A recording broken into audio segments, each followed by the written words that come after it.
Listening Library presents Fireblooms by Alexandra Villasante. Narrated by Robb Moreira and Sofía Palmero. To Tim, for cutting rugs, facing the music, and dancing. 1. Sebas. The 6:40 Greyhound bus from San Marcos approaches the pristine New Gault terminal like it needs to apologize. I see it playing out in my mind. A wide-angle aerial shot of the dinged-up bus hesitating like it knows it doesn't belong. Correction, the bus is fine. I'm the one that doesn't belong. New Gault is nothing like any other bus terminal I've been in. And as much as Papa and I have traveled over the years, I've seen a lot of them. Even rich-ass San Marcos has a less rich area.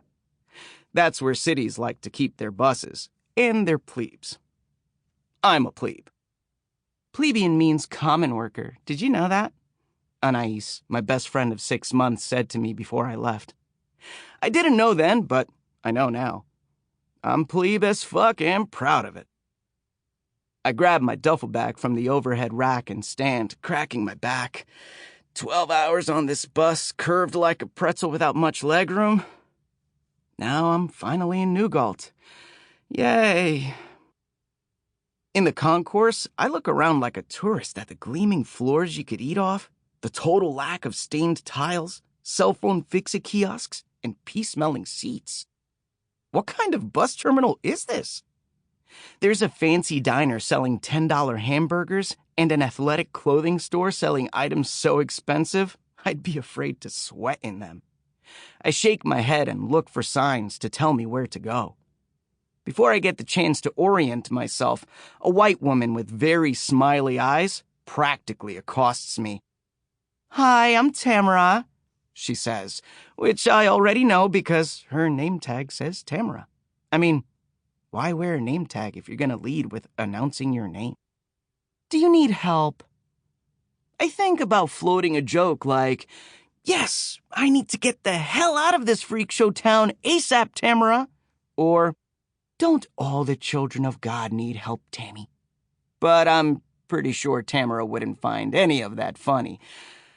I'm too tired to find it funny myself. "I'm looking for the purple bus," I say, slipping my phone out of my back pocket and opening the text Mom sent me yesterday. It takes an unreasonable amount of time, like many, many seconds for it to load. I blame Tamara, who is excitedly waiting to dance her fingers across her tablet and provide me with some answers. "We have a violet tram and an indigo tram. Do you know which one?" How could I know? Mom only said to take the purple bus to the last stop, then walk straight until I hit the trailer park. Besides, aren't violet, indigo, and purple basically the same color? Whichever one goes to Butternut Flats Road? I make it a question because I'm tired and awkward. Tamara doesn't notice. She just tappity-taps on her tablet. Soon, she's frowning and giving me sad puppy eyes. "I'm so sorry. I can't find that address anywhere in New Gault." I legit almost feel bad for her. She's so sad about it. It's not in New Gault. It's in just plain Gault. Like what used to be Gault. There I am again, making statements into questions. Mom said she lives in a scrap of leftover town from when the last wildfire consumed a whole bunch of Northern California a few years ago. They abandoned the handful of buildings that didn't burn and moved the whole town a couple of miles over, built it from scratch, and slapped a new in front of it. Ta-da! Instatown. Tamara's eyes clear of sadness, thank God. "Ah, that explains it. Well, I'm not sure you can get all the way there from here. You may have to walk a bit." Got it. But how do I get, that far? "Tram violet, of course. You can't miss it," she says, gesturing to the sliding glass doors behind her next to a cell phone store, I knew there had to be one, called Techology, that's sleek and immaculate. Never heard of the brands in the window displays, and the phones look like they're imported from space. Tram violet is painted, let me guess, purple? Like a beautiful field of flowers. I stomp past her as she waves sunnily, and then I turn back to her with a thank you, because I know Abuela would kill me for being rude, and because I'm a pendejo. I can't even be properly angsty to a stranger. Outside the terminal, the tram stop shelters fan out in an arc, painted the colors of the rainbow.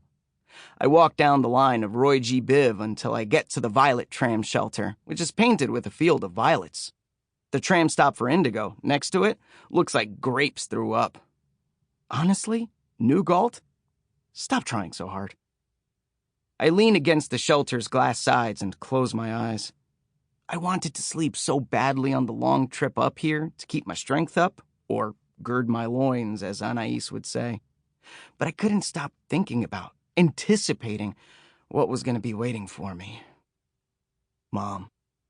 Not mama, like Anais's mom, or mommy, which is what Papa calls Abuela. Never, if you value your life, would you call my gringa mother mama. I snap out of my daze because suddenly a tram appears out of nowhere and opens its doors. It's noiseless, and I realize it's not a tram, it's an electric bus. No track, just wheels. Tram is, I guess, supposed to be classier. It doesn't change the fact that this is a bus. I climb on, feeling in my jeans pocket for the collection of change, tokens, and taped-together bills I have in there, hoping that I have something that can be used as fare. If I'm lucky, I can download an app and tap my payment with my phone. My poor, janky, hand-me-down phone, which has had practically no reception for the last hour.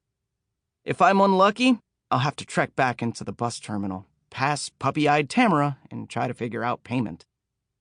The tram driver is black and dressed in the same hipster uniform as Tamara. His name is Doug. Guess how I know. Welcome, young traveler. Fuck my life. How much? I don't see a turnstile, a digital reader, or a box for coins. It's just Doug and his toothy, handsome smile. For you, it's free. My face must say what I'm thinking, because Doug chuckles and closes the tram doors. Take a seat, friend. I sit across from him, nearest the door, in case I have to throw myself out of this tram. Being called friend triggers me. It usually means someone is real excited about saving your soul, whether you want it saved or not.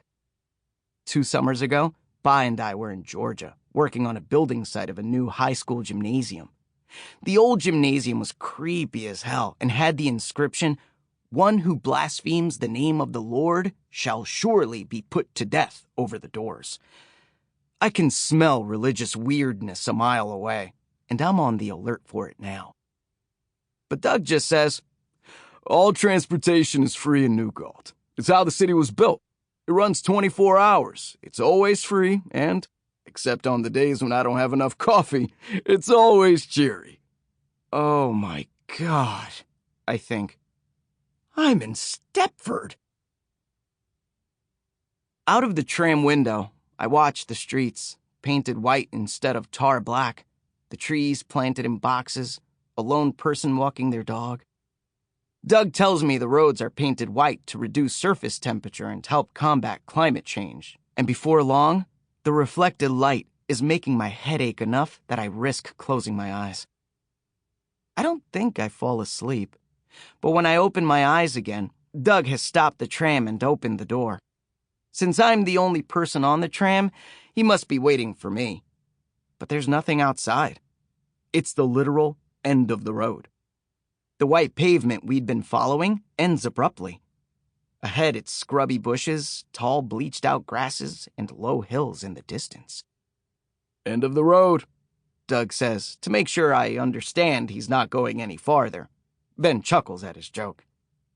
I grab my duffel bag and backpack and exit the tram.